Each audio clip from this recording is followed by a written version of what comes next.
christiangeekcentral.com.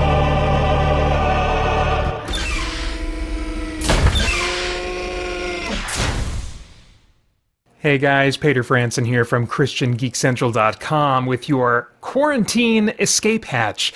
This is a series made to help you restart and then re-engage with your life in quarantine so you can experience more of the kind of life and fulfillment that God wants you and me to experience even during challenging circumstances. First off, let's just take a little breather with a great video game that you can get cheaply or that's maybe already in your collection and worth revisiting, and that is The Elder Scrolls IV Oblivion for the Xbox 360. Alright, it's been a while since I've played this one. In fact, this game save is pretty old. I mean, the last save before this, let's see here, I just resaved it a second ago, but like this save file is back from 2017, I want to say. Let's see, I've put 187 hours and 20 minutes into this playthrough, and this save file is a second playthrough of this game. First time I just mostly mainlined the quest, or the story missions, because I didn't really know how to appreciate fully all of these Bethesda open world RPGs had to offer. So this save file is on a second playthrough. I have I think I've done most of everything except for the final quest. I can't remember. I just was focusing on doing like open world stuff. And I thought I had pretty much bled this thing dry, but then here's a little tip if you want to really get the most out of this game. Since it does not have an ability, unless you're modding it on PC, I'm playing it on Xbox 360, which is where you can get it super cheap. You can get it for a few dollars plus shipping, less than $5 plus shipping. Similar price, just a couple dollars more on PS3, and then in either of those systems, for maybe a handful of dollars more, you can get the version with all the DLC. But the base game gives you tons and tons without needing anything more. Anyway, I downloaded one of these from online. This is a map of the whole world with all of the locations filled in. I mean, all of the world that they give you access to in this game. And there's not a skill in the game that, like, reveals all the potential locations you could visit, like there is in, I think, Fallout 3.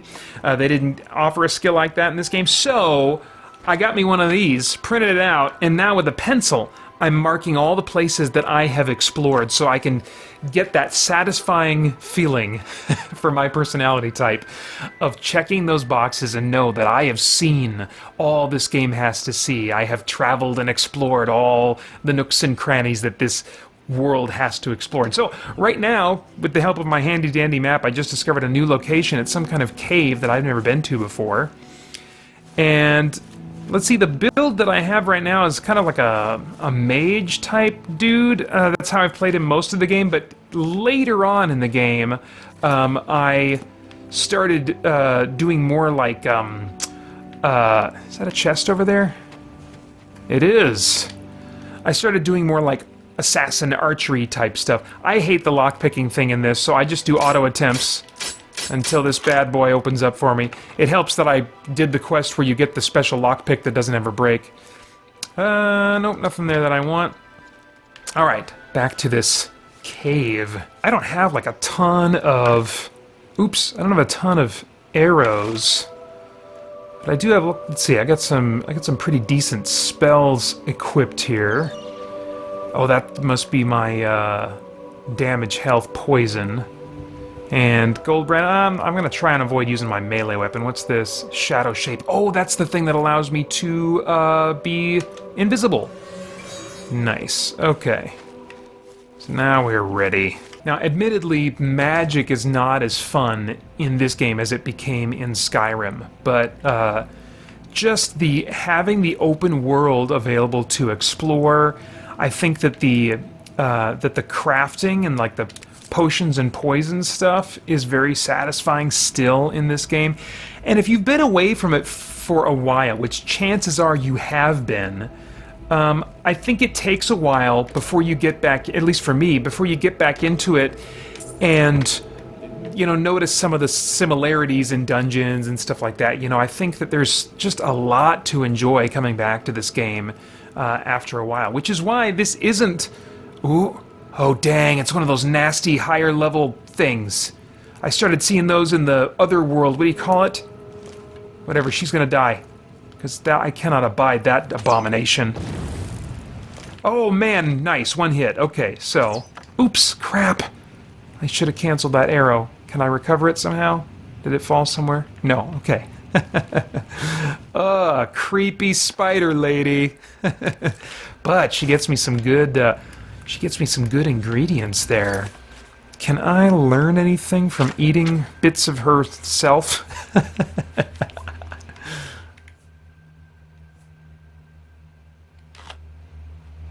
No. Okay, so I still have room to level up my potion making skills.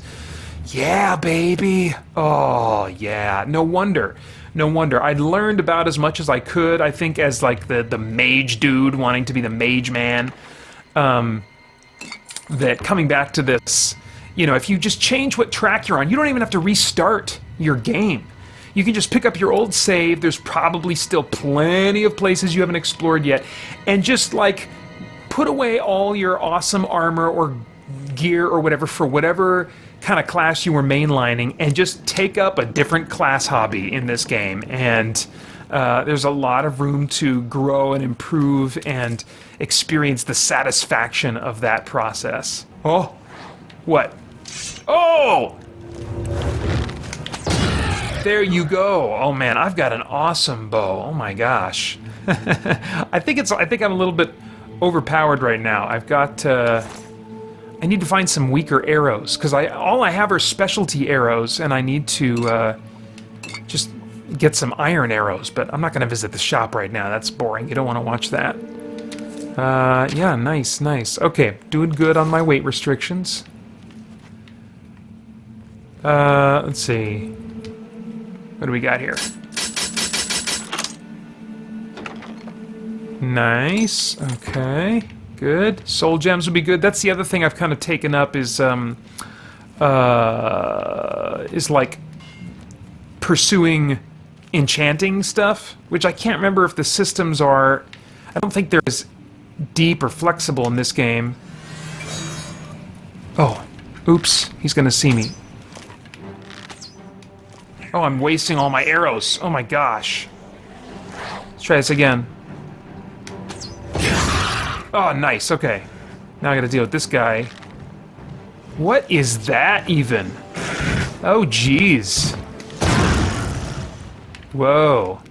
Yeah, the game, you know, it scales the difficulty, which means that as you get to the higher levels, as your character reaches higher levels, similar to Skyrim, I think, it's not just that the enemies get more powerful stats, but you start seeing newer enemies. And so that's another reason to come back to it. Even if you finish the campaign, if you come back to it and keep building up your character's levels, you can start seeing more different types of enemies out in the open world that maybe you've never seen before.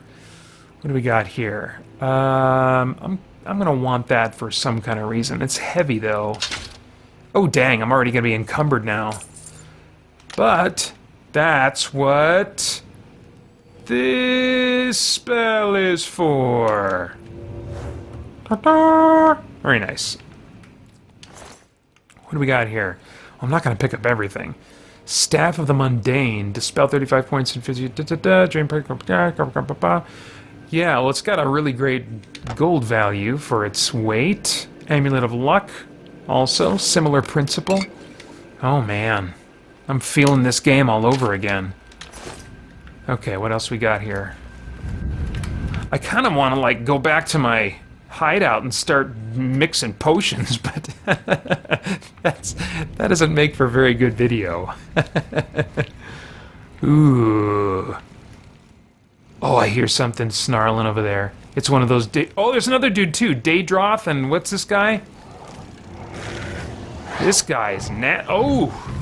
He's like a devil-looking guy. Still kicking. Oh, missed. Oh, didn't get him yet. Alright, alright, alright. Okay, okay. Okay, got him, and this guy. Still alive. I'm out of arrows. Oh, crap. Okay, so that really ticks me off. Those were some of my best arrows. That's alright. It gives me something to aspire to coming back into this game, to build up my supply of awesome arrows yet again. What do we got? Arrow of extraction. I don't even know what that's going to do. I only have one of those. Arrow of harm. Well, I've got the most... Oh wait, storm call arrow. That sounds good. Let's try that. Okay. Oof. There we go. Nice. Zapped him a little bit with that arrow. Nice. Okay, okay. Oh man, I really want to build up my alchemy skills so I can eat ingredients and learn their properties.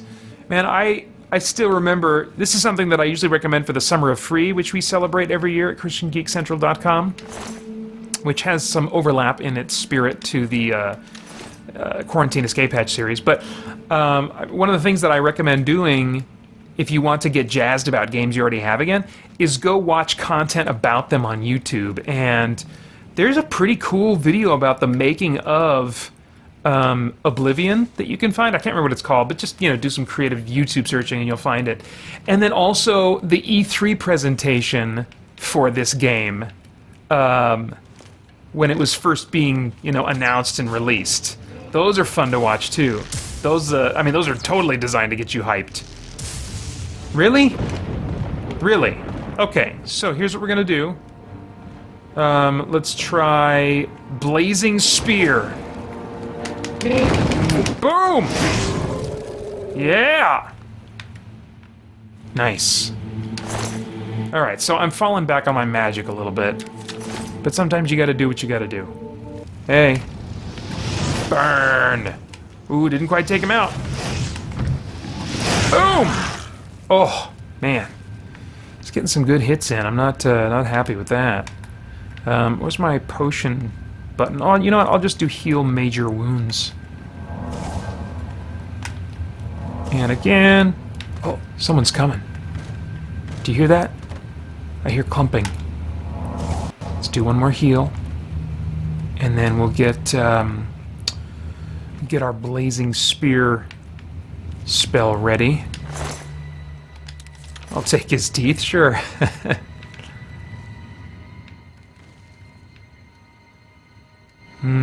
Was that just his head rattling around making that noise? I guess it might have been. There's a little Bethesda glitching for you. Oh, man.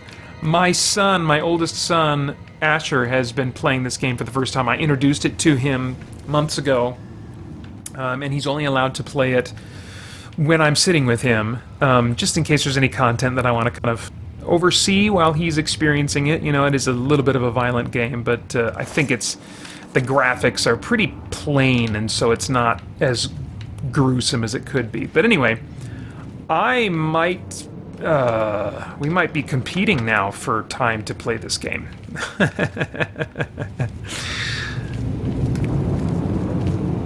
Just getting back into it a little bit. It's giving me those feelings again. Well, wait a minute. Did we come in this door? Yeah, we came in here. I gotta make sure I'm doing this systematically. Hear those little granular sounds as my boots are crunching through the dungeon. One of my favorite sounds. What do you got? Pack mule. Oh, that could come in handy, I suppose. I mean, I'll probably just burn it off, but... Nice. Oh, these ingredients. All the things that I can do when I get back to my secret fortress of sorcery evil or whatever I have built. It's the Cragspire thing I got. That is DLC, but I'm pretty sure you can get a house of some kind for yourself and set yourself up with the things that you want, even without the expansion.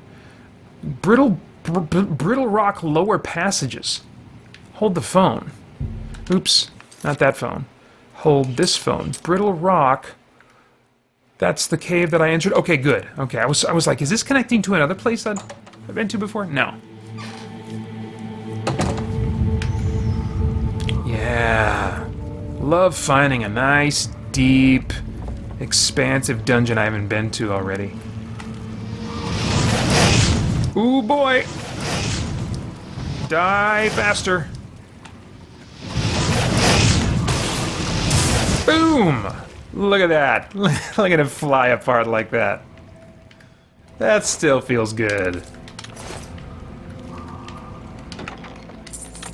Oh, man. This one's taken me by surprise a little bit. I had been playing, gotta remind my boys. No, they'll remember. This is where they get to be. I'm trying to keep them on a schedule. That's, one of my quarantine challenges, as I'm sure others of you that are parents can relate to. Oh, I'm over encumbered. I gotta drop some crap. What was I gonna say? Oh yeah, I was playing Assassin's Creed Odyssey. But it was, kind of getting a little samey for me. I might switch over to this when I'm done working tonight. What do I not need? Can I drop this Warhammer of the Dynamo? I got 37,000 coins, so I guess I'm not, like, in real need of coin right now. But is there some armor or something else I can drop that's less cool? No, I'll just drop this. Alright. Or did my spell wear off? Why don't I just cast that spell again? How about I cast this? That's what happened. That's what happened, Peter. You just gotta cast your spell again. And you're off to the races. Very good. Alright, well, let's get that fire spell ready. Okay. Whew. Yeah. Yeah. Okay, so let's see. Oh! Oh, no! Creepy, ugly bugger. What is that? There we go. Who cast that? Oh, you did! Oh, don't run away, ugly lady. Oh, you're scary looking. Jeez Louise. Oh man, I'm gonna have to switch to ice, right?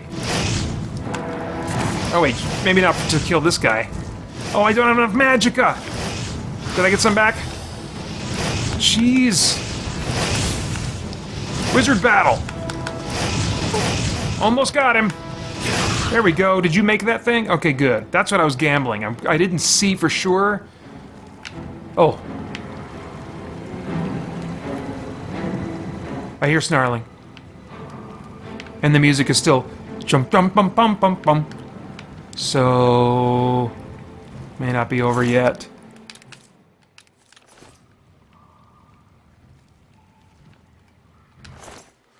Alright, well I don't want that. Yeah, see, they're still doing the music. So trouble has not been completely vanquished. What do we got here? Long Sword of Shattering. Oh, Nightshade, I'm gonna want that. Disintegrate weapon, 80 points on strike. I am not going to pick this up. I'm not gonna pick this up. Alright. What do we got? Oh man, big open area. What do we got? Oh man. That's right, come on in here. That's right. Yeah. Boom. And you're mine. Yeah. Power! Yeah, it would be tempting to play as my, as the mage I typically play as, Elder Est. But this character is actually named after... Where is it? Where's my character business? No, I'm not going to find it here. I'll find it in my my save game info. Titus. His name is Titus. That's how old this game save was. My younger son Titus is now 9 years old. I started this game save before he was born, like a few months before he was born. Because we'd come up with the name Titus. My wife did, actually. I thought it was really cool, sounded really strong, in addition to being, a New Testament, book of the New Testament. But I was just like, yeah, I'm going to name my dude Titus when I started this save up. I played through the main quest probably within the first year after he was born and put it down and just picked it up sporadically since then. But to be playing a game save that is older than my 9-year-old son is pretty crazy. Oh man. Some dude over there. We got creepy water stuff. Yeah. Oh! Oh, geez, where'd you come from? He came from, like, behind me somewhere. Alright, we gotta clear this area out so I can see what's in the water. What are you getting ready to do? You just cast a spell or something? Well, I'm not interested in finding out. Yeah, you're all just getting dumped in the water, I guess. And boom! One more! Don't have enough magicka! Just give me a second to gather my powers. Oh, dude. I think I must have had a protection spell on. Or some kind of a... I'll bet I have some kind of, like, armor that hurts them when they melee attack me. Because he just died from hitting me. That finished him off. That's great. Alright. What's in the water? Oh! Oh, it's a slaughterfish! And I can't cast spells underwater? That's lame. Okay, let's get this really quick then. Ugh, ugly little buggers. I usually hate swimming in water for that exact reason, because there's just unknown creepy things in it. Oops. Oh, nice, okay. That'll help fund my efforts. Yeah. Even just the jingling of the coins. It feels good in my ears. I love that sound. My feet. Ooh. Oh, man. Casting lightning on me? Mm-mm. What do we got? Nice. Very good. Oh, my heavy burden, whatever, lighten burden spell's about to wear out. Oh, I'm about to leave. Let's do this again, though. Refresh that. And I think we might have made it. Yeah. Nice. So that was Brittle Rock Cave. And this map is swarming, positively swarming with places that I haven't been.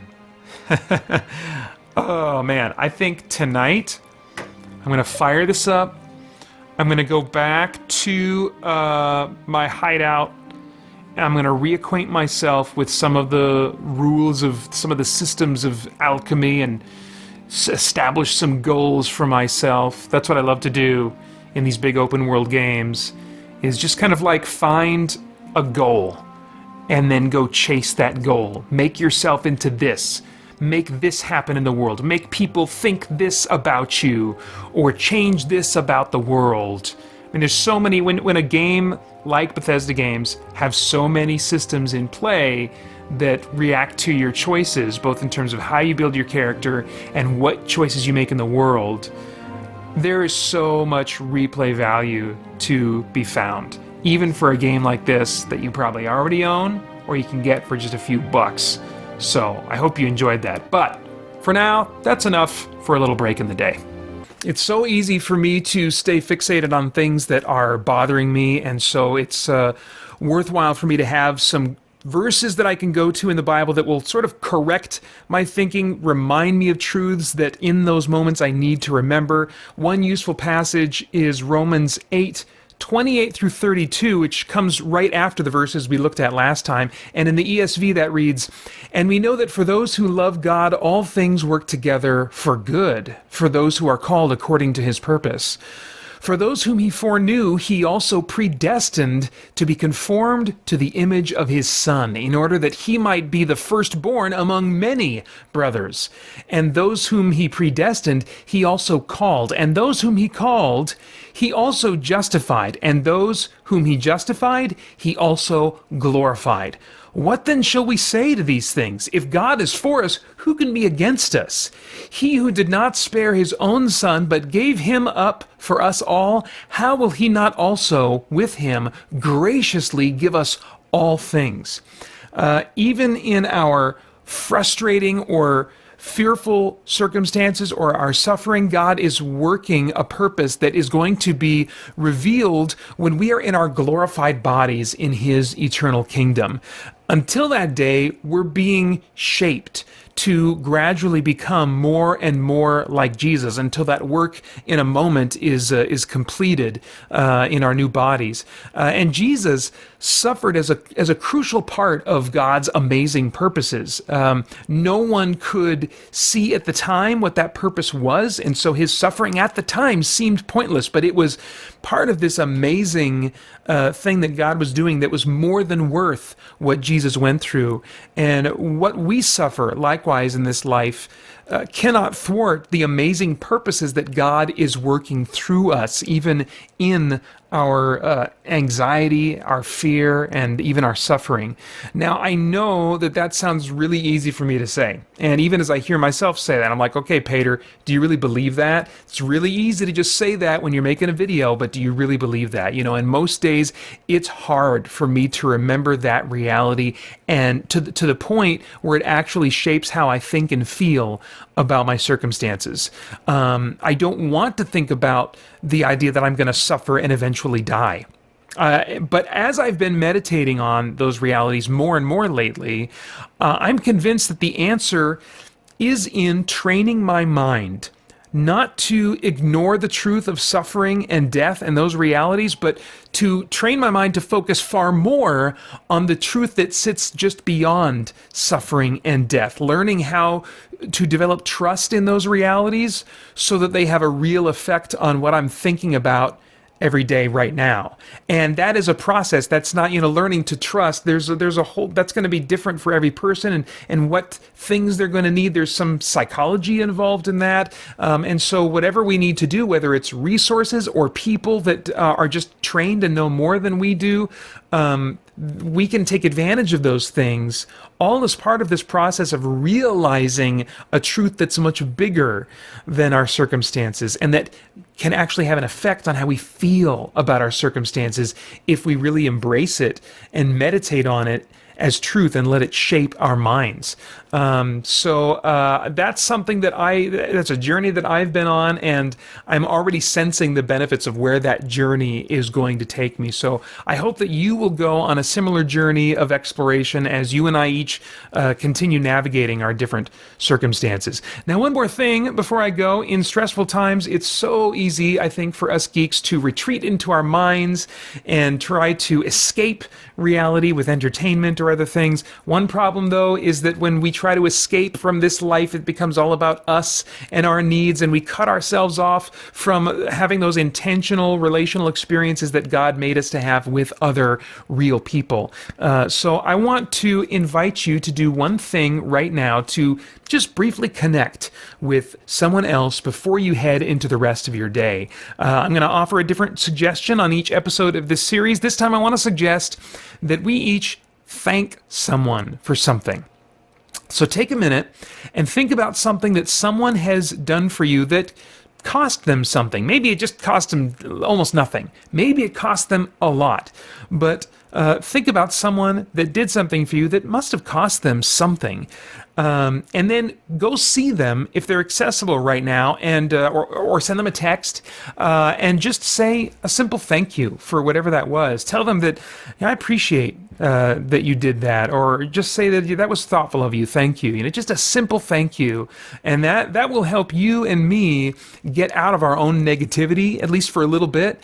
And it will also encourage them in what they did. So don't put that off, or you and I are going to forget. In fact, I'm going to go do that right now. Thankfulness, whether it's to God or to other people or both, can help us gain some perspective on our lives and our situations, and keep us from being more down or anxious about things than we really need to be. So I hope you experienced some of that today. That's all for now. Thanks for watching. Bye-bye. christiangeekcentral.com